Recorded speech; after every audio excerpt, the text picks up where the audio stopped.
Mayor Pro Tem Ashby. Councilmember Laloie. Here. Councilmember Harris.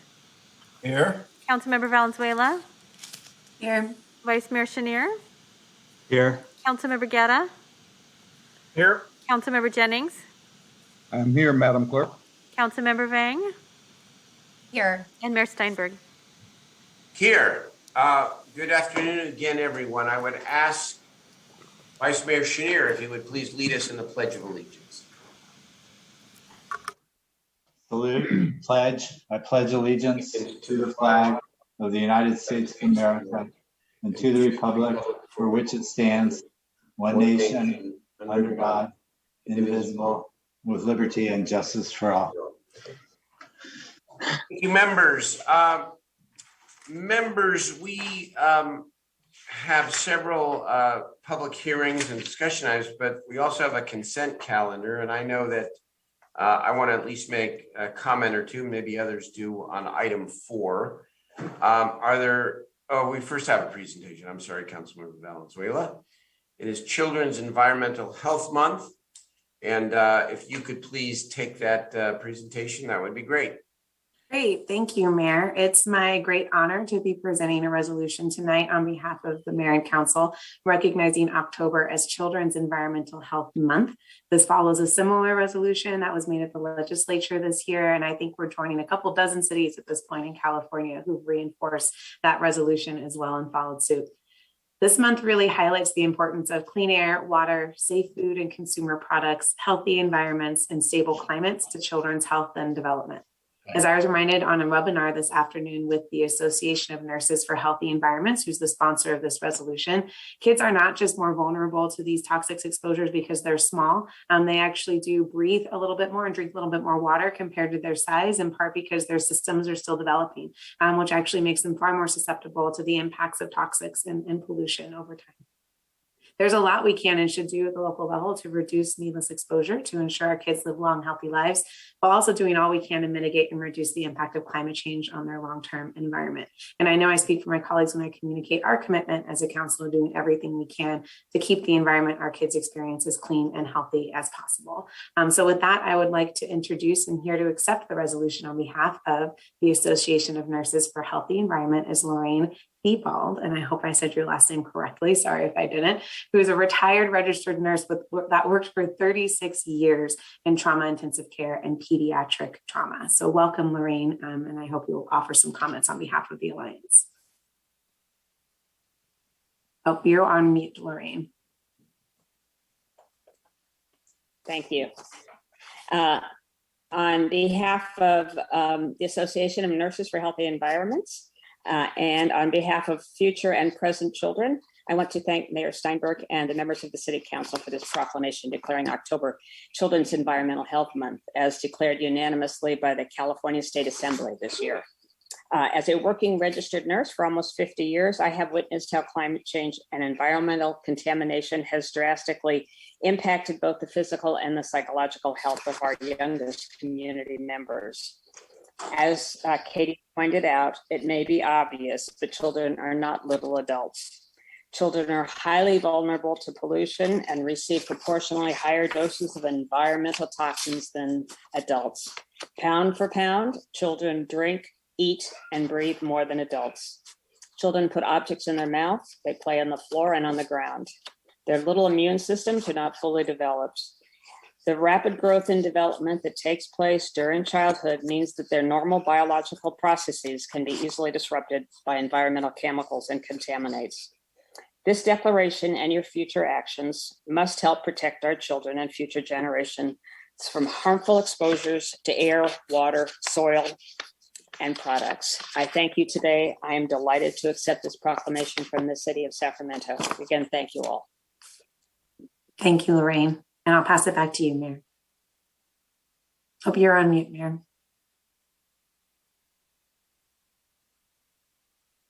Thank you, Councilmember Valenzuela, for bringing it forward. Thank you, Lorraine, for recognizing the impact of the environment on health. Sometimes that connection is not made, especially for children.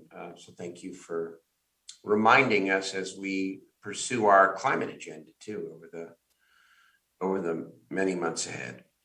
We now get to the consent calendar. I know I want to speak on item 4 and item 9. Are there members that want to speak on those items or any other items? Item 17, Mayor. To speak or for separate vote? Let's do a separate vote and to speak on it. RJ, separate vote. 4, 9, and 10, Mayor, I'm sorry, that's Councilmember Guerra, 4, 9. and 10. Do you, separate vote or just comment? Just to speak on them. Okay. Very good. Anybody else? Mayor, yeah, I need to amend the motion on item 10, so we should pull that for a separate vote. Okay. And I'm also on item 9, Mayor, but I think you've pulled it already. Yep, we pulled it already. Okay, and anybody else? If not, then we will take these one at a time. Why don't we begin with item 4? I just had one technical clarification, but also just. Oh, can you repeat which one is for separate vote and just so that I'm trying to follow because that was a lot of requests. Yeah. The only one for a separate vote is 17, I believe. Can we pull And 10. And 10 because the motion needs to be amended. Oh, okay. Can we pull 4 for a separate vote as well? You want 4 for a separate? That's no problem. Yes. Okay. Thank you. So 4 for a separate vote as well. Okay, let's take up 4 right now. I just want to make a comment, then I'll turn it over to Councilmember Guerra. A couple of things. One item of clarification on the EIDC money. The intent of my letter, which I think was intended to be reflected in staff report, is that it be a 1-year contract. And believe that we have the ability and opportunity to get those resources out quickly on behalf of our small business community throughout the entire city. Of course, that means that the money is spent in 1 year. There's no guarantee of additional funding unless we have the resources, which I hope we do, and can continue what is a very good investment. But that's the intent there. And then in general, I just want to thank the business community and the business leadership, Councilmember Valenzuela, Vice Mayor Chenier especially, for their work. We did a little press conference today since this was focused on the downtown, the midtown mostly, as well as Old Sacramento. And the business community is strongly in support of this. These investments are going to be part of the Sacramento comeback here. And they are key investments focused mostly on clean and safe. Councilmember Valenzuela will speak to this, I'm sure, pointed out that there are also some significant youth investments as well, which are really important. So this is a big deal. And, you know, it's on the consent calendar, maybe because it's not controversial, but tonight we are allotting $61 million worth of public resources for our community.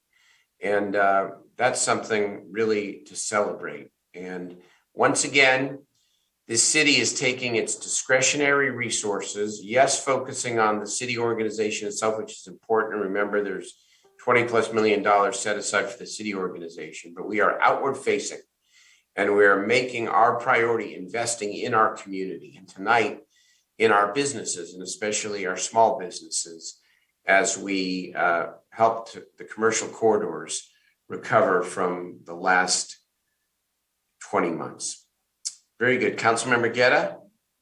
Thank you, Mr. Mayor. I wanted to also recognize that all the effort in this item across the board, everything from the Al Fresco program that's permanent to also the gang prevention and intervention dollars. But I'd like to move this item number 4 with some direction as well. The City of Festivals Grant Program, which is a citywide $700,000 grant program for small nonprofits. I'd like to make sure that staff does extensive outreach and also support programs that are not in the central city as well.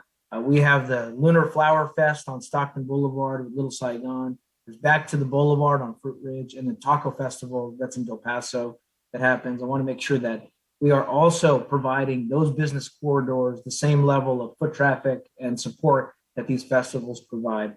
So with that, I'll make the motion, including the correction that you identified, Mr. Mayor, of the IEDC being 1 year, not a 2 year for 3.5 million. Thank you, Councilmember Guerra. Is there a second on the item? I'll second.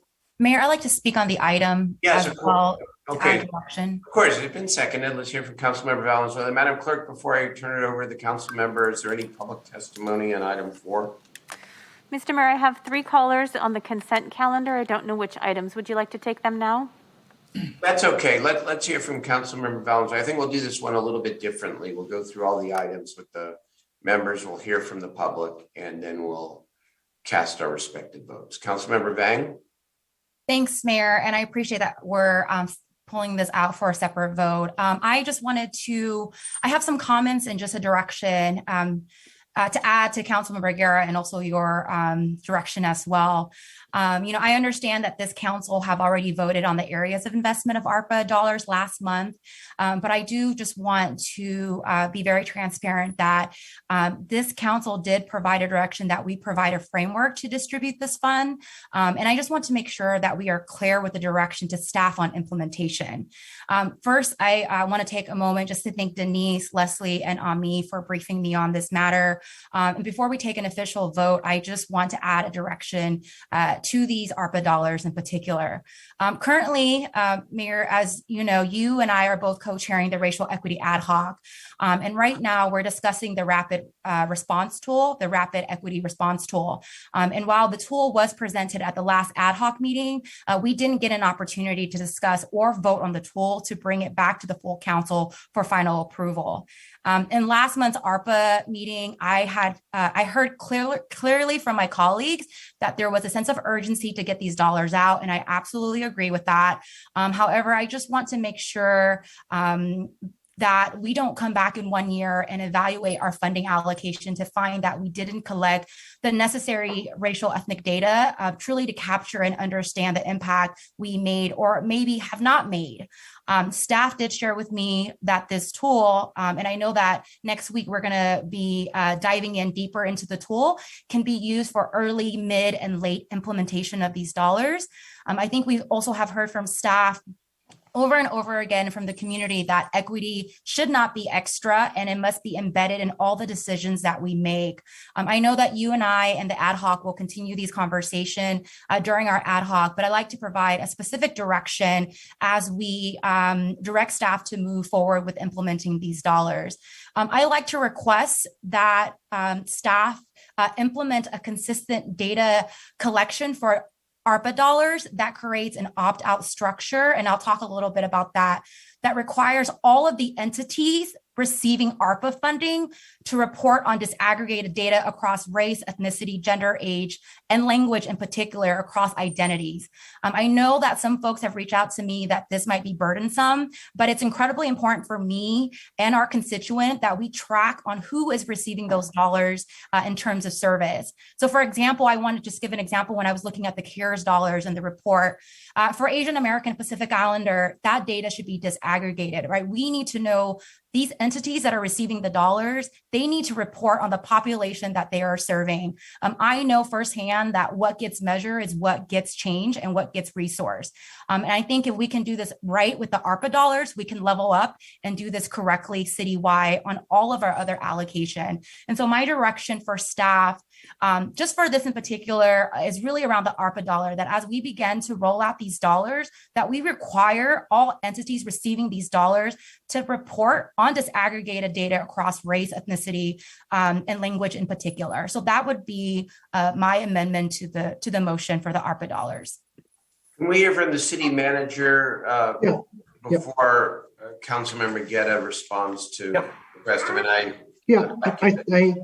Staff has been working with Councilmember Vang on a lot of these issues she's outlined already. I just want to be real clear that as we commit these dollars in contract, we are going to write into these agreements that they must report on this disaggregated data set in order to be eligible.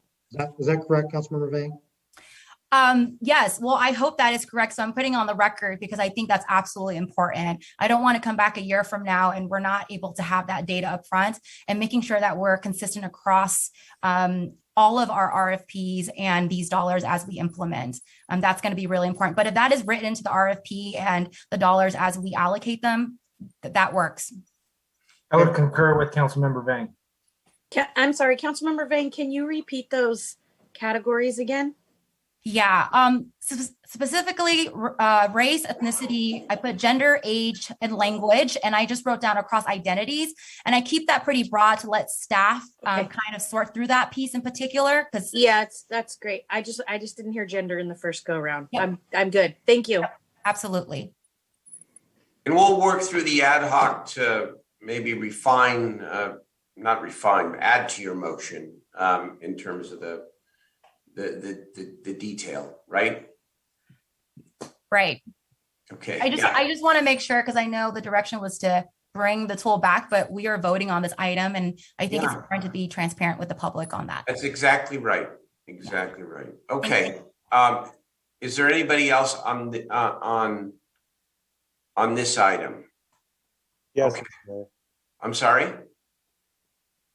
Are we still on number 4? Yeah, we're still on 4. Yes. Let's get. You have some part of comments on number 4. Go ahead, Councilmember Laloy. Just thank you very much. Just to kind of continue on what Councilmember Vang indicated, I just want to make sure that at least we're aware of what technique or what metrics are being used when this money, the ARPA money, is being utilized. I know some of it are very, very specific, whether it's Old Sac, Del Paso Boulevard, but there is these buckets that are for citywide. And I just want to make sure that there's an equitable lens that we're utilizing for all districts. And I want to be aware of how the community is getting engaged, whether it's $5 or $5 million. How is the community getting engaged? Who are the potential recipients of this? I want my office, at least, to be heavily involved in this process, both on the engagement of the community and the final decision that's being made, so we can keep a better metric of what's going forward. So I don't know if this is kind of following up with what Councilmember Vang just requested. So if I can get some clarification on that, I would greatly appreciate it. And I don't know if that's going to be our city manager or. Councilmember Laloy, that was part of my direction to make sure that those citywide dollars that we look at other parts of the area. And for us to have kind of who's getting what and why. Because I know with CARES Act, we did a great job and we were very limited on time, but those questions could not be answered. So I just want to make sure that we're able to answer those questions. And if there's an outreach, I want my office, and I'm pretty sure the rest of my colleagues would like to know about that outreach and the process as well before a final decision is made to a particular city. Yeah, well, we absolutely have more time than we did with the CRF funding. And so that we will provide updates to the council on what that looks like. Okay, so let me make sure I understand you. So if there's an engagement with a community, our offices will know in advance, like 2 or 3 weeks in advance, that this is taking place. Well, we could, I think by, as a matter of course, all your offices are copied when we release these RFPs. But if that's not the case, I'll make sure that's the case so that you know what's being released and what we're asking folks to respond to. Okay, I greatly appreciate it. So, when it comes to like businesses, I want to know the $30 million for small businesses.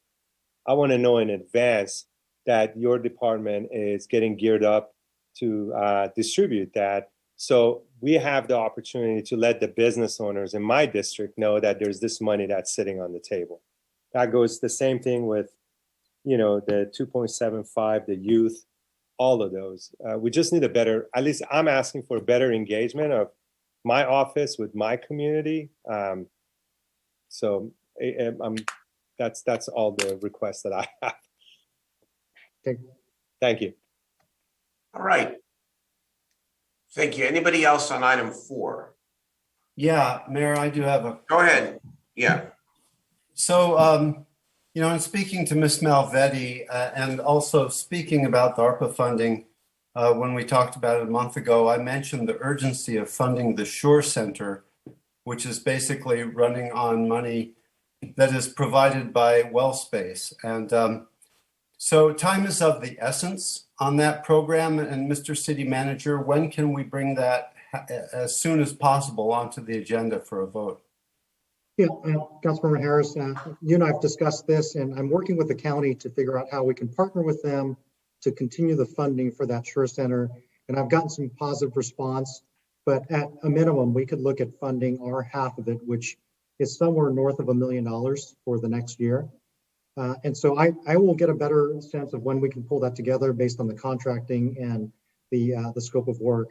Shouldn't be a heavy lift, but I will report back to you and the rest of the council on how quickly that could come forward. Well, yeah, I wouldn't tie it to the county funding because they typically lag behind us. And no, I'm I'm telling talking you about that the city funding is going to be absolutely essential to keep the center open. Well, I'm talking about our portion of it. If we were to split the ongoing cost with the county, we'll take our portion up first. Yeah, that'd be great. Okay. So please, let me know as soon as possible. They need to have some surety about where this is headed. Right. Okay. Thank you. Okay. Anyone else on item 4? Okay, we're not going to cast a vote yet because we're going to hear from the public on this. I just want to move through the items that members wanted to talk about. Item 9. I had Councilmember Guerra, and I know I had a comment as well. Councilmember Guerra on item 9. Yeah, Mr. Mayor, I think I wanted to move the item, but also direct the city manager to work with the Central Labor Council to look at a program that could help address the low-wage workers who, in many cases, their wages will be the same amount as their parking. So I'd like to make sure that as we move forward, that the city manager look at coming back to the council with a program to assist our low-wage workers in the areas of the city where there is pay for parking. I would say I'll second the motion. I just want to vocalize that in my conversations with Matt Ironman, our fantastic, amazing parking manager for the city, talking with regional transit about different programs we could do for shuttles to parking lots where folks could park and different ideas that we're going to loop in folks like the Central Labor Council too, so that we can try to, sometimes it's also about a matter of availability close to the workplace. And so, we have parking programs for people who are lower income or who are interns or volunteers, but they're not always close to the location. And so hopefully what we're trying to do is partner with RT to do more shuttle services type things to help meet the worker need. But yeah, happy to second that motion with the direction. Councilmember. Yeah, Mayor, this is the same item I asked to speak on. Obviously, Central Labor Council's done their good work here today. Their executive director's obviously been busy. Good for him. But we do have a similar program in Old Sacramento where businesses do get some parking in our garages for some of their staff. So I think what we would probably direct Matt Ironman, who is, by the way, a superstar city employee, to take a look at is maybe how we could replicate that program around the city. And if it requires some of these recovery funds, maybe to let us know. But agree with my colleagues here on this one. Definitely want to ease the burden of parking expenses for low-wage workers across the whole city, if at all possible. If one of our resources or amenities creates that opportunity to do so, could replicate it like we've done in Old Sac. Thanks, Mayor. Very good. Okay, on this one, I was going to make the same comment, and I think we're all in the same place. I know, Matt, that there are, as Ms. Ashby said, there are several existing programs, and I think the desire would be to expand them, especially as we're turning back from the pandemic, both the geography, but also maybe the income threshold, because as I understand it, the income threshold has been around, for at least one of them, for $16 or less. Well, maybe we want to go up a little bit higher. So maybe you can bring us back an even more aggressive program than what you already have done and are starting. And then don't want to lose sight of the big picture here in the policy. Thank you for your good work and your forbearance here over the course of this pandemic in terms of what we've done to attract more people downtown during the pandemic and the hit that's made on the parking fund.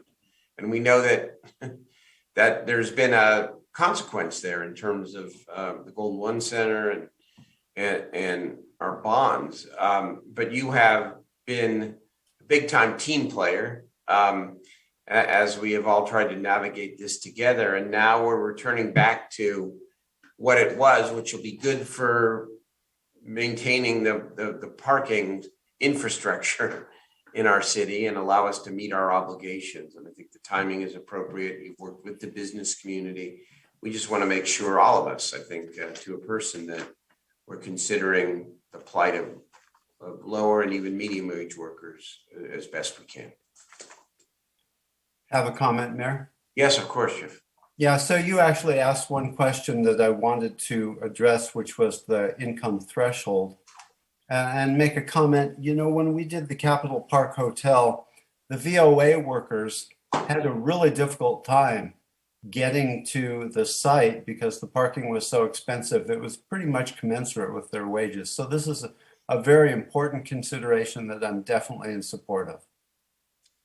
Okay, anybody else on item 9? All right, then let us move then to item 10, where council members Guerra and Valenzuela indicated they want to speak, and anyone else is welcome to as well. I actually need to amend the motion, Mayor. Is it okay Yes. if I go first? Why don't Okay, you thank do you. that? I'm sorry. I want to thank our amazing public works team for all the work they do on speed lumps. This is a high demand item. There's never enough money. I do, however, need to amend the motion to remove the West River speed lumps. The River Oaks Community Association would like to do some additional engagement. So I would like to direct Public Works to work with our office and the association to do that engagement, see if we can get them back in the queue quickly this year, if that's what they decide they want to do. But I do need to remove it at this time. Okay, thank you. The motion to amend in the way the council member indicated, is there a second on that? I'll second. Second as amended, very good. So that's clear of the record when we take the vote. Councilmember Guerra on the item. Thank you. Yeah, I just wanted to thank staff for this item, not only on 21st Avenue, where we've had some major street racing, and I know we've also earlier today passed a motion for federal dollars, application to the federal dollars for CDBG for re-envisioning 21st Avenue. That used to be where the streetcar went through. And that's going to provide some support for that area, particularly around both Mark Twain Elementary and West Campus, and then Colonial Heights Library. But most importantly, I also want to thank Hector Barone and his team, and also our police department, who have been working on the Lemon Hill area. We lost a grandmother, Lian Deng, who was a member of the Mutual Housing and Lemon Hill community.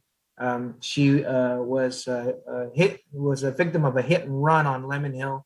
And because of the advocacy of Su Ying and Linda Louie and the Sacramento Chinese of Indochina Friendship Association, we were able to organize and really work on getting attention to this area in front of another school, Wilsey Wood. So overall, I want to just express my extreme gratitude and appreciation for the city staff for moving forward quickly on this Lemon Hill area, because it is intersecting in one of our Vision Zero hot priority areas of Stockton Boulevard.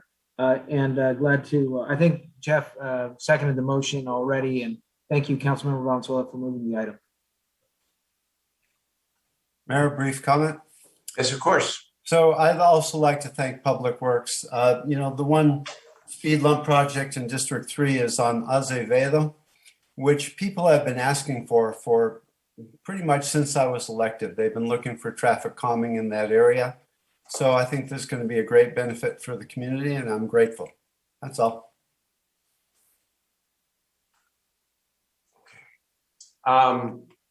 Anybody else on that one? Okay, then let's go to item 17. Councilmember Jennings wanted to make a comment and have this voted on separately. Councilmember Jennings? Thank you, Mayor. I don't make this comment by myself. I want to bring my colleague, Councilmember Vang, in with me. We share an area called Detroit Boulevard, the Detroit Boulevard area of our district.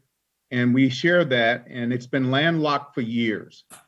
And the great thing that's happening right now is we've been working with Sacramento Housing and Redevelopment Agency to take the school and add a room onto it so that they can be a community room to have community meetings. And that's been in process. And now we're in the process of an agreement, a joint use agreement that is unlike any joint use agreement that we've ever had with the Sac City Unified School District or any other school district for that matter. All right, I'm a tag team. Maya, it's your turn. Thanks, Councilmember Jennings. Yes, thank you so much.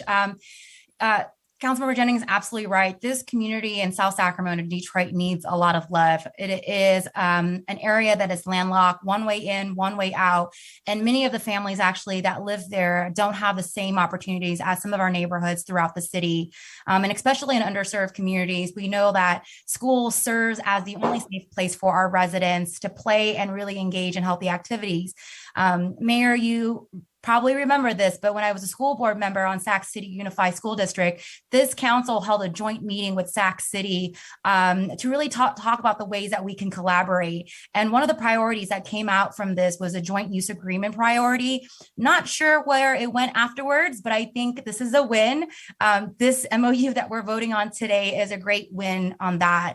I know that here in our cities, parts of our neighborhoods don't have access to some of the parks. And so now this neighborhood have access to the school facility. And so I'm just really proud that we are here in this moment to vote on this joint use agreement with Sac City Unified School District to really share their property with the public. Sac City is willing to really grant the city a license to allow public use of the school fields. I know this required a lot of emails, a lot of work and cooperation, and it took some effort to actually reach an agreement on the range of issues that were actually involved. And I want to take this moment actually to thank Councilmember Jennings as the representative of this area. It does border District 8, but he's been a champion. And I also want to give a shout out to his chief of staff, Dennis, who's been working really hard on this. And a shout out to our director of YPCE, Mario Lara, and also Shannon Brown. Because of them, I mean, this became a reality, and hoping that all of you will vote for this tonight. This is something that this community has been fighting for. I don't know if Margarita is watching this or Larry, but definitely want to give them a shout out because they were the advocates behind this. And so again, I'm really excited about this vote. It's something that we've been fighting for since I was a school board member, and now it's now a reality after this vote. And so it's super exciting. Right. And I'll give it back to Councilmember Jennings. Okay, I'll wrap it up real quick. What this really means in effect is the public will have the use of the school facility, of the school fields, of the during after school time, during weekends, and on holidays. And so they don't have a park in Detroit Boulevard. This school will act, and all of its fields will act as their park. And this will give them the opportunity for recreation, for better life, for coming together as a community. And so this really takes them out of the landlocked situation into a life of enjoyment and getting together and networking and getting to know your neighbor a lot better. So this is, to me, a historical day for Sac City and the city of Sacramento. And we're hoping that many more joint use agreements will look more like this. Thank you, Mayor. Councilmember, you want to make a motion to move this item, and I'll second. I think you just made it and I'll second it. Okay. That's good. Made and seconded. Okay, made and seconded. Very good. Thank you. So let's hear from the members of the public now on any of the consent items, and then we will go through and cast our votes. Thank you. Our first speaker is Samuel Kinsey.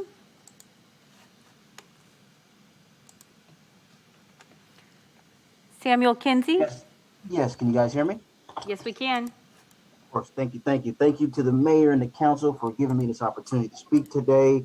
The Marginalized Community and Small Business Coalition is a group of organizations composed of the California Black Chamber of Commerce, the Black Small Business Association of California, and the Black Media Group, and also Green Tech Education and Neighborhood Innovation Project as well. With well over 100 years of combined experience, our approach is simple: to meet the people where they are, help them get to where they want to go, and provide the assistance they need on a consistent basis. According to Forbes.com, nearly half of marginalized small businesses have been wiped out by the end of April 2020. Extreme job loss has created a reemergence of small businesses, thereby creating a population of business owners without access to financial resources and vital techno assistance programs to get over the hump. 96% of marginalized small businesses are micro businesses. This means the owner is the employee. For this reason, the needs of marginalized small businesses are much greater for already identified essential services. The Marginalized Community and Small Business Coalition seeks a $2 million investment from the American Reinvestment Plan Act to provide support to marginalized entrepreneurs, startups, established small businesses with a culturally sensitive and strategic approach. Our Marginalized Communities program offers job training, small business development, financial literacy for families, and will also offer technical assistance, business consultation, and targeted marketing and outreach as well. Our vision is to make sure all marginalized small businesses receive the information, support, and resources needed to grow and to be successful. Thank you for your time today. Thank you for your comments. Our next speaker is Scott Ford.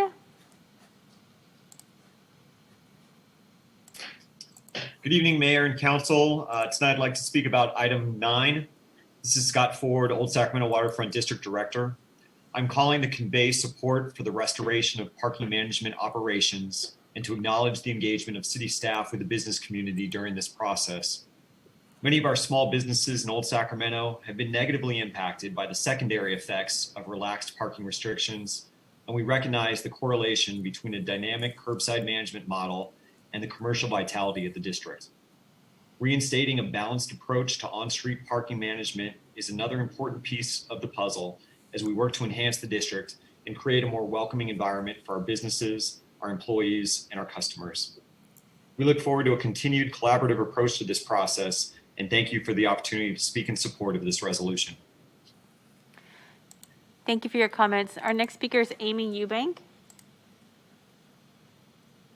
Good evening, Mayor Steinberg and council members. This is Amy Eubank with Midtown Association, the Property Business Improvement District in Midtown, and I will also be speaking to item 9.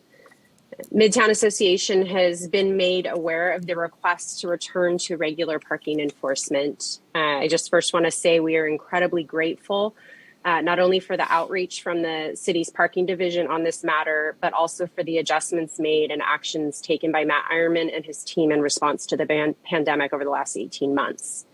And recently, we've heard from many of our stakeholders who feel it is appropriate at this time to return to pre-pandemic parking restrictions as the turnover in parking spaces allow for increased visitation to Midtown and the patronizing of our businesses, which is vital for our economic vitality. Midtown Association feels that the phased approach outlined in the parking division's brief, which includes the much appreciated free holiday parking, will support the needs of our business community and their customers as we transition out of the pandemic. Thank you for your time. Thank you for your comments. Our next speaker is Shira Lane. Hi, my name is Shira Lane with the Atrium 916. We're located at the North Public Market on Front Street in Old Sacramento. I want to thank the city and the council and all staff that have worked tirelessly on this, and thank them for stepping up and investing in Sacramento's diamond in the rough, Old Sacramento, and for our creative community. The Atrium is an organization that helps give a damn artists. That means eco-friendly, upcycling artists that support a cause. We help them build their businesses utilizing their creativity. We build Sacramento-made services and products. We are also a community center for youth with an art cafe that serves art, not food. We are a kind, non-judgmental oasis here in Sacramento for many troubled youth who come to play our grand piano, dance with Brandon Greathouse, paint a canvas on our garden tables, or learn to sew with one of our wonderful artists, Sheila. And we introduce them to a world of kindness and possibility. I want to thank you for supporting Old Sacramento and the creative community. Thank you to the Office of Arts and Culture. I'm excited to have improved lighting that will not only improve safety, but increase the ambiance here in the evening, so we can create more events and activations and expand our weekly Upcycle Pop Eco Art Market here in Sacramento. Thank you so much, and thank you for letting me speak. Thank you. Thank you for your comments. Our next speaker is a phone caller, last four digits 4366.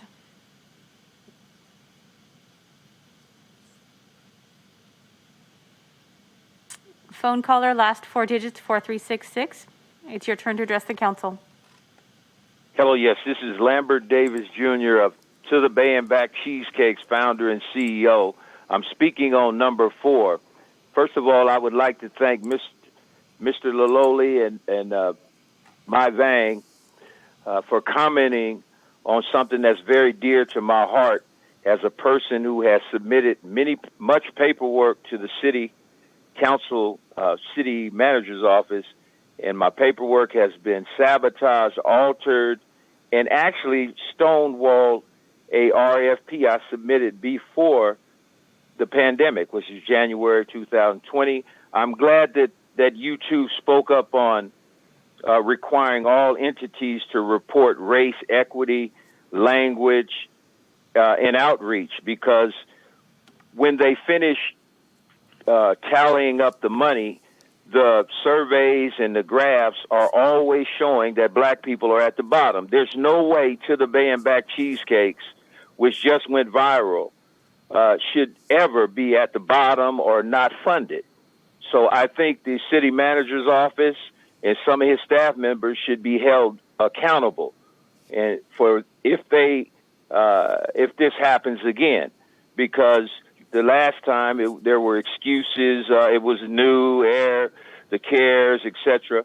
There's nothing new about accounting. There's nothing new about transparency, and there's nothing new about what the Sacramento Bee said, which was the city manager's office had difficulty and struggled to get the money to underserved communities. How do you struggle cutting a check loose? We are the litmus test. And thank you, Mr. Laloli and City Council person, Mai Vang, for insisting this, because they will try to use Proposition 209 to eliminate blacks from benefiting from this program. So thank you. Thank you for your comments. Our next speaker is Selena Pryor. Good evening, and thank you. I wanted to speak on item 4. I want to thank the mayor and the city council for bringing this important item forward. And I'm here really to ask for you to invest in marginalized businesses. The definition of a small business is 300 employees or less with annual revenues of 36 million. And working on the ground with a lot of the small businesses, what we found is, in the Black community, 95% are micro businesses. And we've serviced a whole lot of other communities whose businesses did not meet that $36 million threshold. And therefore, this community is not given the amount of attention that it needs. And so I am really here to ask for you to invest in marginalized businesses. I believe Mr. Kinsey spoke about our coalition, and I would just ask that you would really consider supporting that. And make sure that there are other organizations that are put in place to help these businesses get on the right track and stay on the right track and be able to be successful. Thank you. Thank you for your comments. And our last speaker is Patricia Fong Kashida. Good evening, council members and mayor. And I just wanted to say thank you to the mayor and the city staff and council for the partnership with the Sacramento Inclusive Economic Development Collaborative. I believe this is unprecedented. 6 chambers, 9 PBIDs, and others, 16 partners altogether, all coming together to help. These are real people that are behind this investment, and we are laser focused in helping them. particularly disadvantaged businesses. So I'd like to read you a letter that I just received in the mail actually today from one of the recipients of the micro grant program under the SAC IEDC. It says, "Dear Sacramento Asian Pacific Chamber of Commerce, I hope you all are doing well and staying safe out there. I am with Green of Evolution Recycling, and we were the recipients of the IEDC micro grant this summer. This is late, but we just wanted to sincerely thank you and to show our appreciation for everything and your support. When my father and I started this business in the middle of the pandemic, we knew that we would face many challenges, but we are happy to know we have a community to support us. Thank you again. We wish you all the best with respect and care. Sabrina Rose Lee." So I just wanted to say there are real people behind this investment, and thank you so much for the commitment and the partnership. One last comment with respect to data, because Councilmember Vang brought that up. We were very consistent in trying to collect data on the first go around. It's really about, we can ask, but sometimes folks don't want to give that information up. So we will do our best. Our commitment is that we'll try and get as much information as possible, but sometimes folks are very reluctant to give out that kind of information. So we just wanted to let you know that that was certainly part of our intent in the first round. So thank you again for the partnership. Thank you for your comments. Mr. Mayor, I have no more commenters on the public consent calendar. Okay, thank you. Thank you, Madam Clerk. Mr. City Manager may wanted to respond to one of the comments. Yeah, thank you, Mr. Mayor. I just, I've been listening to Mr. Davis's comments, month in, month out. I just wanted to make sure that this council understands that what Mr. Davis shared was riddled with inaccuracies, and it's offensive to staff.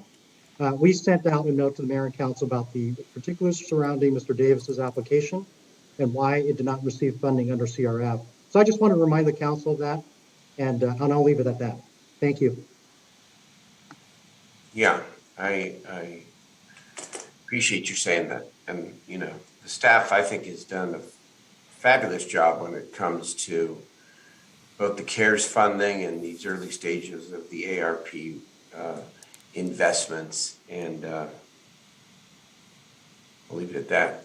Okay. Mayor, can I make one comment real quick before we take a vote? Yes, really quick. Of course. I wanted to respond to Pat Fonkashita, who called in. Really appreciate her insight and the great work that they're doing with our local minority businesses. And I am cognizant that there are some individuals that won't report, but that too, if a person opts out for not reporting their race or ethnicity, that's a data point that we know. So I would still say, we must move forward. It is really hard, but I think even if someone doesn't report it, that too is a data point so that we know from the city that an individual opt out. I do think that from the entity side or the business side or an organization side, they can still share the data population that they're currently serving. I think that is also an option as well. And so there's definitely some flexibility around data collection, and just wanted to make sure I mentioned that to staff as they begin to do the work and implement the ARPA dollars. Okay. Mayor, can I tag on to Councilmember Vang there on one point? Sure. This is really for city manager. I think I heard a couple of comments in there from callers, and from this council member standpoint, anything we can do to help businesses, what Pat Fonkashita has done to help us during the pandemic has been amazing, and always, actually, she's always been a great partner to the city.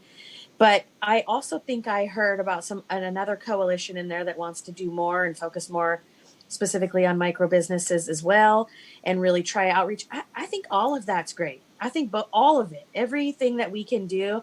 And the main point of this funding is to help businesses, small businesses, people who are really struggling. We want to keep the jobs coming. We want all of that to keep going in our city. So from my vantage point, city manager Chan, I think the more that we can do to support our partners who are doing outreach to businesses to help support them, the better. It's great. So members, I'm not sure there's controversy on any of these items that I have heard today. And I know some members wanted separate votes. I'm happy to do that, of course. Maybe council members Jennings and Councilmember Valenzuela on item 10, in part because it was amended. we could all make it part of one motion for the entire consent calendar, but it's up to you. Because your vote will be reflected in the same way. What do you?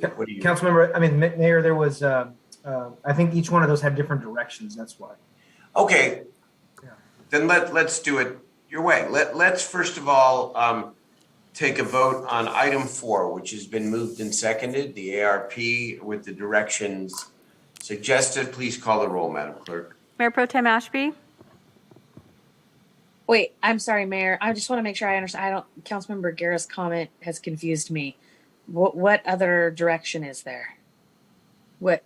Well, there were, for example, on Directions and corrections. yeah, there's Councilmember Vang on item 4, for example, had a very specific request in terms of data. But are there competing motions right now? 'Cause No, there are not. They're not competing motions. That's why I'm saying the direction would be incorporated in a comprehensive motion for the entire Right.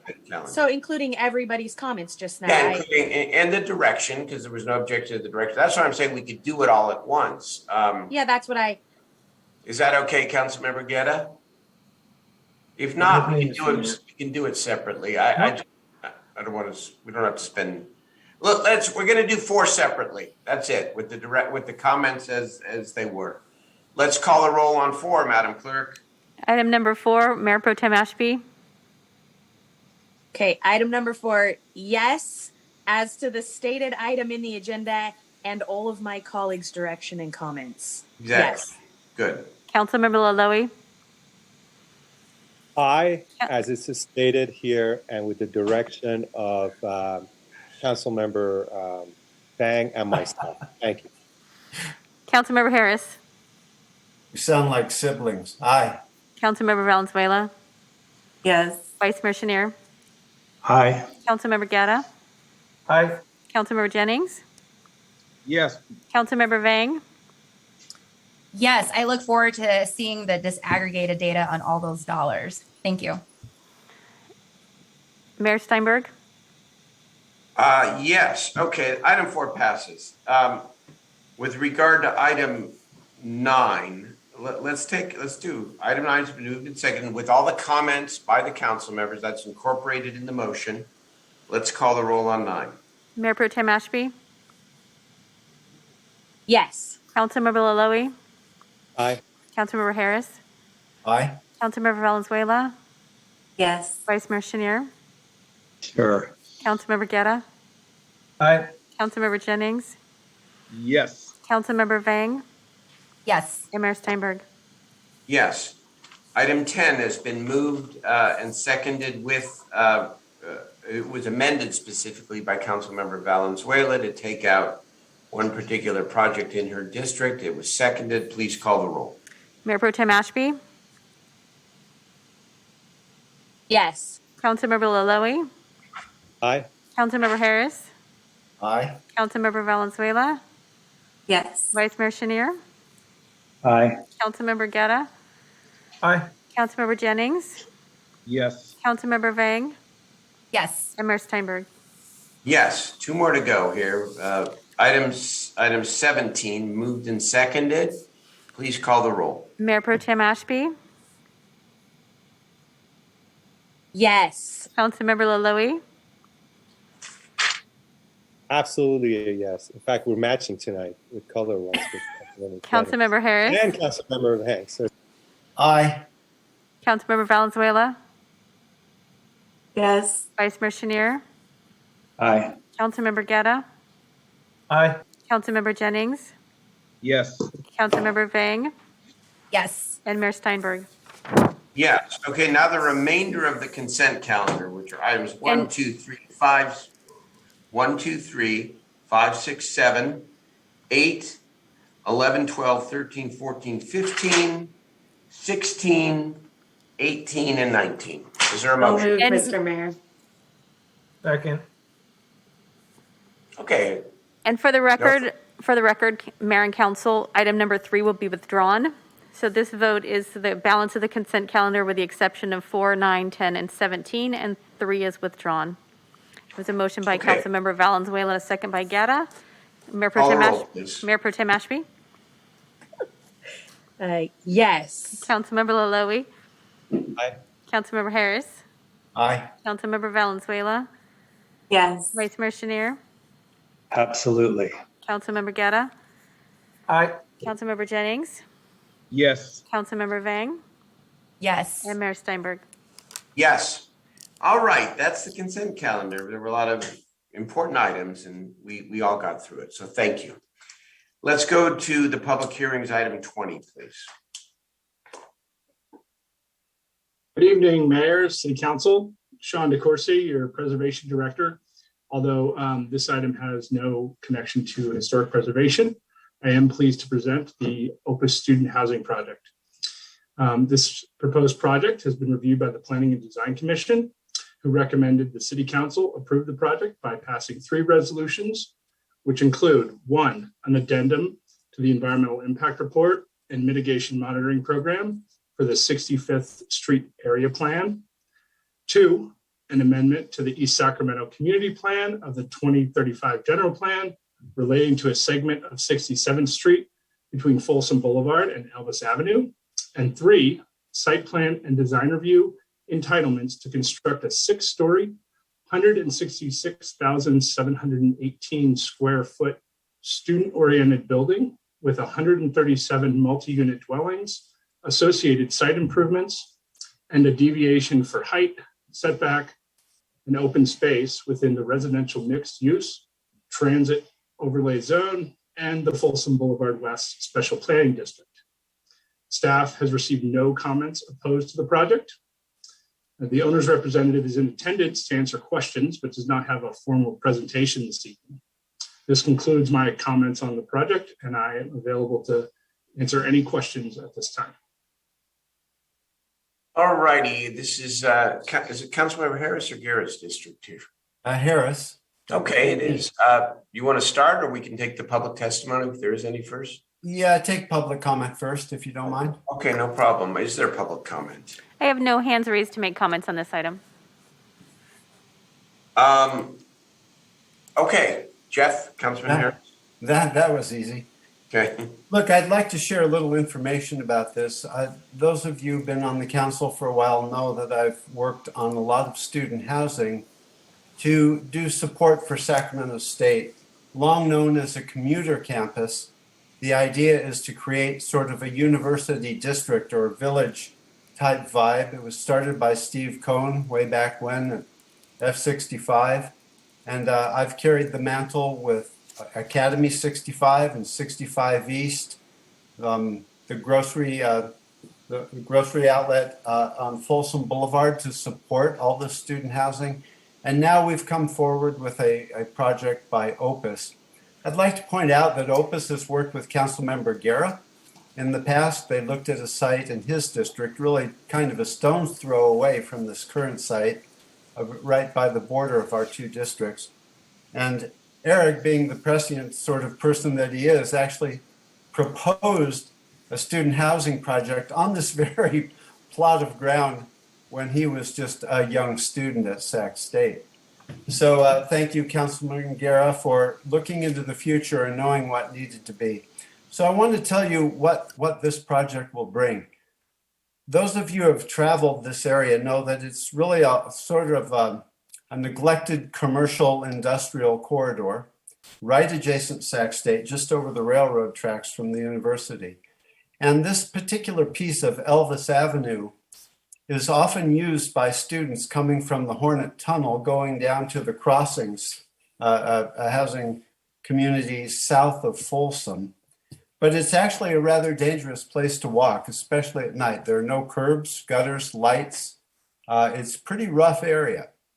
So what Opus brings, huge benefits to the city in terms of getting those curbs and gutters. It will help us a little bit with localized flooding. There'll be lights and energy, security cameras, all the things that you would find on a student housing project. I've worked with Jim Taylor of Taylor and Wiley, and Jim Wiley of Taylor and Wiley, and we've gone over this project for a long time. There's one little caveat here. which is an abandonment of an idea to continue 67th Street to what would have been a proposed second tunnel under the railroad into Sac State. We've worked with the representatives of the university to talk about mobility issues. Again, I'm working with Councilman Guerra on all the possibilities to effectively move all these students into the university. And we've developed a strong partnership with Sac State in this regard. I think this is going to be a great benefit to the university. It will help change the vibe from like a community college sort of vibe to the true university that Sac State is. So I'm very pleased with this project. It'll bring a lot more energy to the area. And I thank the developers for bringing a project forward on a somewhat difficult piece of property to develop. Lots of benefits for the city. So I would like to open and close the public hearing and move all the staff recommendations. Very good. Is there a second? Second. All right, let's call the roll, please. Or Eric, did you want to speak? I'm very sorry. Go ahead, Councilman Guerra. Yeah, no, I would like to thank the staff, also Opus and Taylor and Wiley for their work, great work on this. Also, a little bit of trivia here.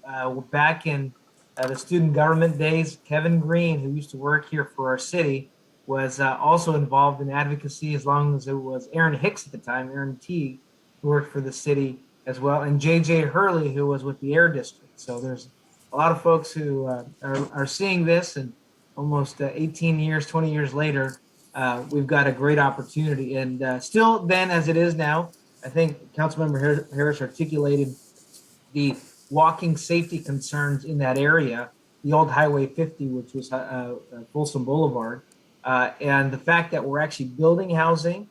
Also, it allows students, this is an important part, to live closer to campus and not have to have a vehicle where they many times had to drive miles away, rent homes and apartments over up in Rosemont and Rancho, up in Northern Arcade, to be able to go to school. This really is going to also help a lot of our students to be able to get in and out of the university faster. So thank you, Councilmember Harris, for all this great work, making it to fruition and changing the dynamics in that area.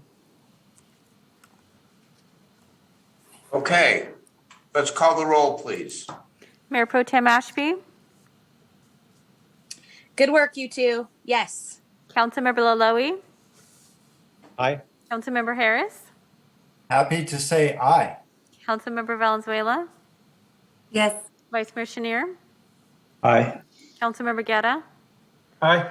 Councilmember Jennings, Absolutely, yes. Councilmember Vang, Yes. and Mayor Steinberg. Yes, excellent. That's 9-0. Members, before we take the final item tonight, I just want to ask for a motion to continue item 22, which are the Police Commission 2020 recommendations. Been working with members and staff and with the commission. Members, there's an audit that's coming forward from Auditor Oseguera over, I hope, the next couple of weeks, which I think will provide some help and guidance in terms of how we reconcile all the roles, and with Mayor Pro Tem Ashby as well, leading the P&PE committee. There's a lot of work to do to make sure that this commission is empowered, but that the role of our OPSA office and director is clarified. There's a lot of work to do here. And I think these recommendations would be better heard once we get that audit and we provide some of that direction. Mayor, if I could, I'm happy to move the continuance. I'd also like to provide direction to staff. There were several items identified in June that both the commission and the police department agreed on that I would really like to be brought back for us to vote to codify as policy. I think especially as a new chief is coming in, that is important. So I'm happy to move the item with that additional direction there. Second the item. Right. Well, I think we're going to want to maybe talk a little bit offline about the timing of calendaring that issue, because there's a little bit of dispute about process here, but we can talk about that offline. If that's okay. Okay. Sounds good. Okay. Let's call the roll. Thank you. So a motion continue item 22. Mayor Pro Tem Ashby, Yes. Councilmember Laloe, Aye. Councilmember Harris. Aye. Councilmember Valenzuela. Yes. Vice Mayor Chenier. Aye. Councilmember Guerra. Aye. Councilmember Jennings.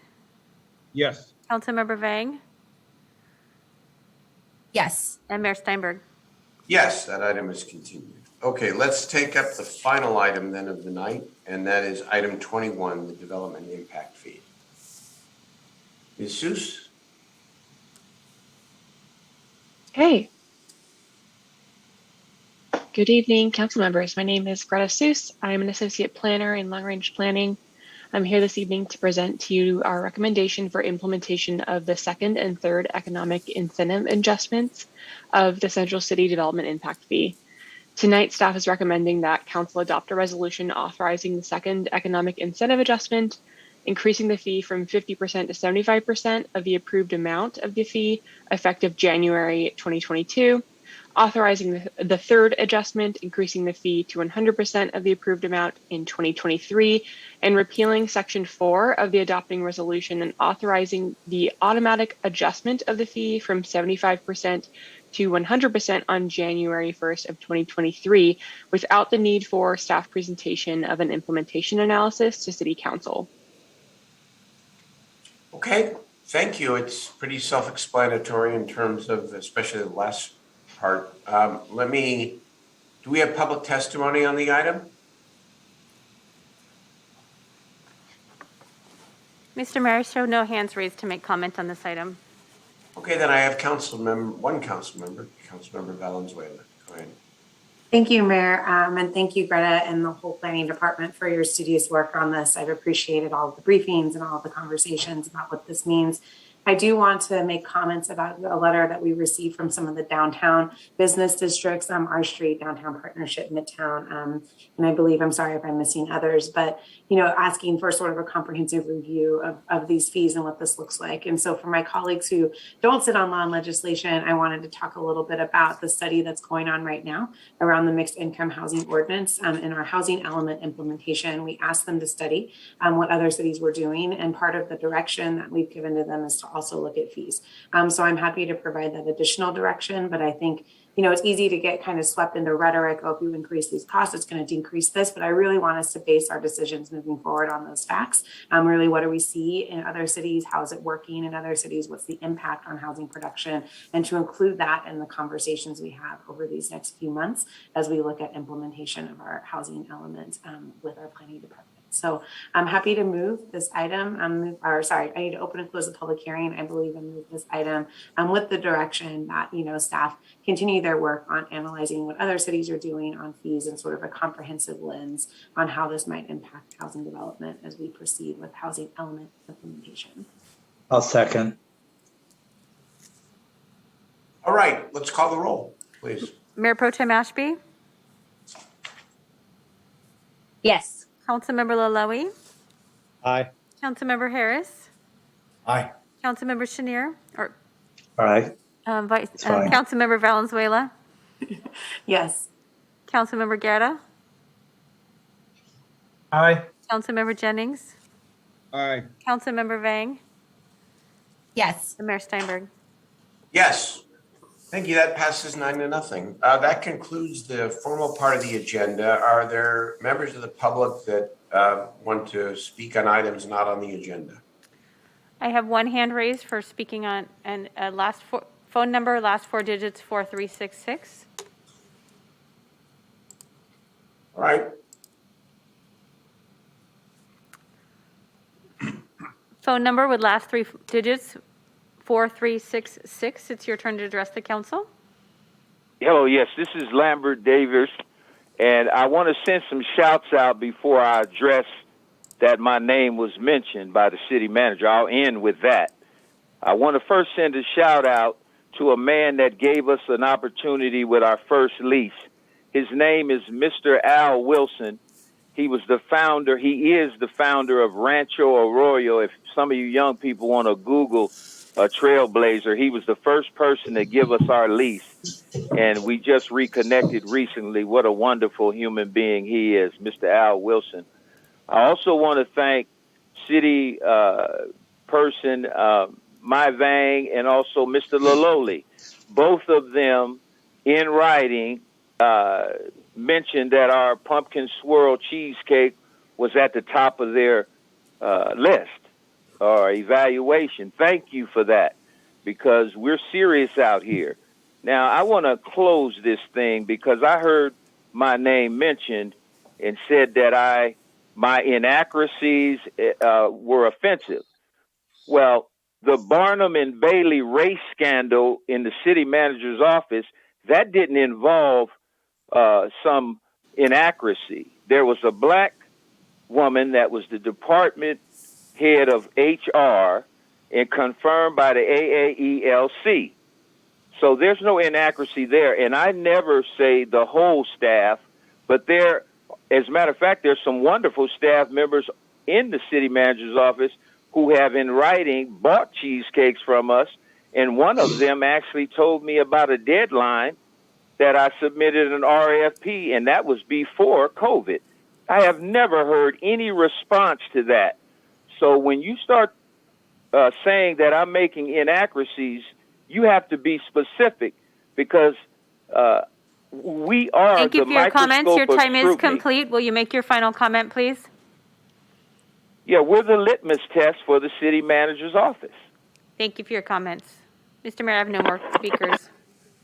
Okay, are there council ideas and questions? I have one, but I'm going to go first, if that's okay. I'll turn it over. That's okay, Mayor. My hand is up, just so you know.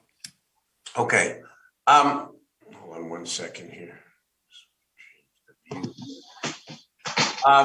Over the last week, there has been some press about the city's policy around how we reveal settlements. As you know, we discuss litigation in closed session, and then that is reported out. There's been some allegation that the city hid the ball in not reporting settlements, and I just want to say that's not the case. There has been a process by which the city has responded to regularized Public Records Act requests, as I understand it. And upon those requests, the city turns over all of the settlements that we have agreed to. So I don't think there has not been any intent in any way to hide from the public. However, looking at the policy, as I sort of really looked at it all, I think there might be a better way. And that is that we should simply report proactively any settlement that we make as a city, whether it involves the expenditure of public money or not. And we should do it simply with the city clerk posting the settlements on the website once they are public records. I just think we do that proactively and not sort of with this informal arrangement, as I understand we sort of had, where we do hand them all over when there is a regular Public Records Act request, which happens regularly. Let's just do it proactively. And that way, there are no questions. I think that will be better for the city. Madam City Attorney?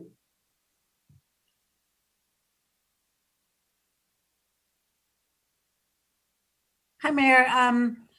Yes, I discussed it with the city clerk, and it was actually, she thought that was the easiest way to be able to post it publicly on our website. When settlements are finalized and approved by the court, we submit them, my office sends them to the city clerk so that she can publicly file it as a city document. And so that would be something that would be very simple to implement as soon as they're final. Well, I know it doesn't require a council vote. It's just the process. I'm asking that you do this because I think we all agree just doing it proactively is consistent with our intent, but doesn't raise any of the questions that were raised over the last week or so. And so I think the city clerk is definitely, that's something that she would do. I don't post them publicly on the Okay. city, but the clerk would. Let me ask you, Madam Clerk, is that something that's easy to do? Yes, Mr. Mayor, Medici, City Clerk. With public records requests, If we get frequent requests, we do proactively post them online so people can self-serve rather than requesting them from us. And this is a great example. I'm saying something different here, though. I don't want to wait for Public Records Act requests. When we settle a case, post it automatically, please. Correct. So when there are requests that we get frequently, we proactively post those items online. For instance, listing of checks cut. So that would be an item that we would proactively post online rather than waiting for someone to request it from us. Okay, you say, I know you're explaining the procedure that we proactively when we get a PR, but I don't want the PRA to be the trigger. I want us to just do it. That's correct. We will start proactively posting settlements online. Okay, thank you. Perfect. That's great. And again, I don't think there's no intent to deceive. We just had this process that had sort of become the way of doing things. So there we go. I got Councilmember Harris, Guerra, and Pro Tem Mashpee. Yeah, thank you, Mayor. Hey, thanks for bringing up that piece of transparency. I think it's a great idea. Of course, those who've been on the council a while remember the days when we used to have controversies that came to council, and one of those that you faced a few years ago was the McKinley Vault. So I wanted to give you an update. The McKinley Vault project is complete, and McKinley Park has been renovated to a very significant degree, and it's absolutely stunning. If you haven't been out there, please go have a look. We've got new picnic areas, volleyball court, new bathrooms, an incredible 3-acre playing field. We've got 60 new trees that ensure succession planting in McKinley Park. I want to thank the Department of Utilities and specifically James Urita, who is the project manager of the William Lyles Company and Four Leaf. This project got finished on time and on budget, and with minimal disruption to the neighborhood. It was really a tremendous project that's going to create a lot of local flood safety for East Sacramento. But we got our park back, and it's really stunning, so I hope you go out there. I have 2 announcements here. Working in conjunction with Gardenland Northgate Neighborhood Association, La Familia, UC Davis Health, and the Stanford Settlement, my office will be holding a vaccine clinic this Sunday, October 24th from 9 till 12:30 p.m. at Stanford Settlement.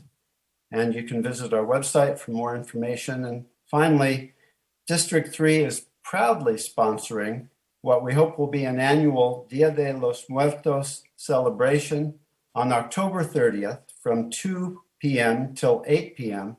at 2525 Northgate Boulevard.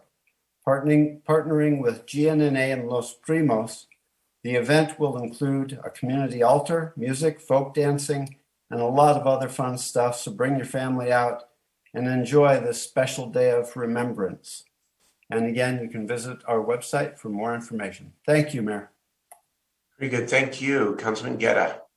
Thank you, Mr. Mayor. One request here, as I brought forward to you law and legislation for the city manager, I'd like to bring forward and have the staff work with Moms Demand Action on a gun storage piece or ordinance for the city of Sacramento, and to explore the current other efforts that other cities have done. Every year we have unsecured firearms that contribute to children and teens being victims of gunfire or accidents.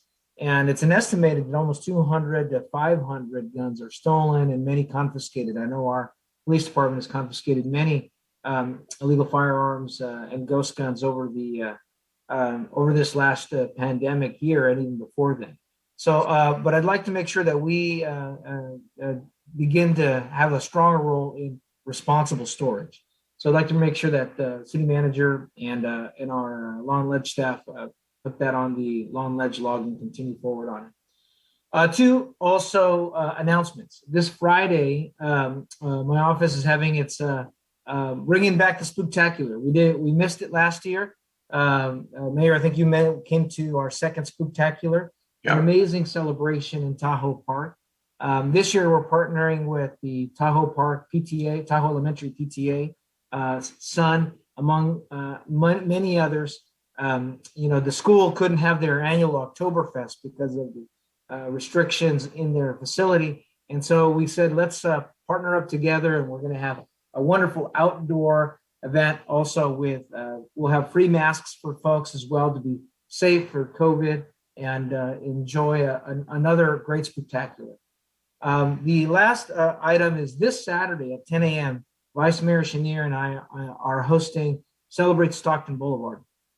Over the last 5 years, we have undertaken an immense amount of policy work, changes in our fees and our regulations, looking at how we incentivize and go out addressing the issue of vacant lots and creating more development.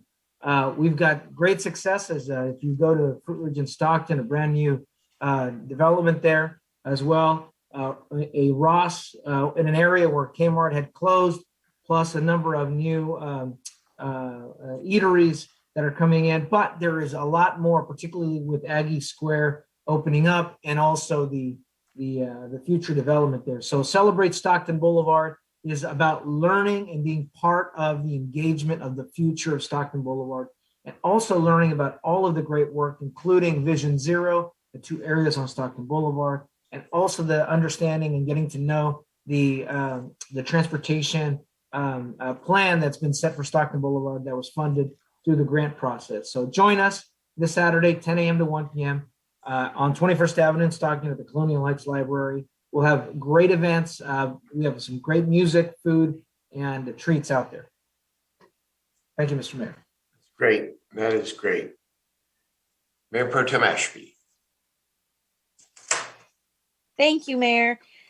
First of all, I want to congratulate our colleague, Councilmember Mai Vang, who had her first inaugural community fair this past weekend that many of us were at. It was great, and I know how difficult it is to plan those and get your staff and everybody. You had probably hundreds of people out there working that event, much less just attending. I had to park like 3 blocks away just to get there. And so I just wanted to congratulate you, because it's a really big deal to get the first one out there and then, start to feel your own power and being able to put those events together. You did a great job, Councilmember Vang. You should be really proud of yourself. You had a long list of wonderful supporters and people who helped you pay for it, and lots of great booths out there, lots of support. So congratulations to you. Secondly, I wanted to thank my own team and the police department, fire department, and most importantly, the parks department for helping me with the large scale event this past weekend. Mayor, I know you were going to join us, but next year, we gave away 1,500 pumpkins at a pumpkin drive-through pickup. It equated to about 6 pumpkins per minute. That's how many cars we got through there and how many families and people. And everyone on my staff dressed up, and we had all of our Youth Action Corps out there helping us, and police officers, firefighters came out too, helped hand out candy and pumpkins, and just made it a really good time. So just trying to still find ways, while people are not always comfortable gathering, that we might be able to do some of these COVID-friendly events still and bring the joy. Really proud of my team, especially Deanna Reed, who put that together. Great job on her part. And then lastly, City Manager, are you somewhere where you can hear me right now? Yes, I can. I need to ask you for your help to get the council call-up provision on drive-throughs back on the council agenda. Somehow, it has been stuck in circuit at Law and Ledge for some period of time. And I understand from your staff, actually, City Manager, that it was sent back to the Planning Commission, and the Planning Commission said they had already made their vote on it, sent it back to Law and Ledge. And so somehow I'm stuck in a cycle there. So City Manager, I'm asking you to pull it out of that cycle and just put it on a council agenda so we can take a vote, please. Okay. Thank you. That's it for me, Mayor. Okay, thank you. I see no other hands up. If there's nothing else to come before the City Council, thank you all very much. Members, public, staff, We are adjourned.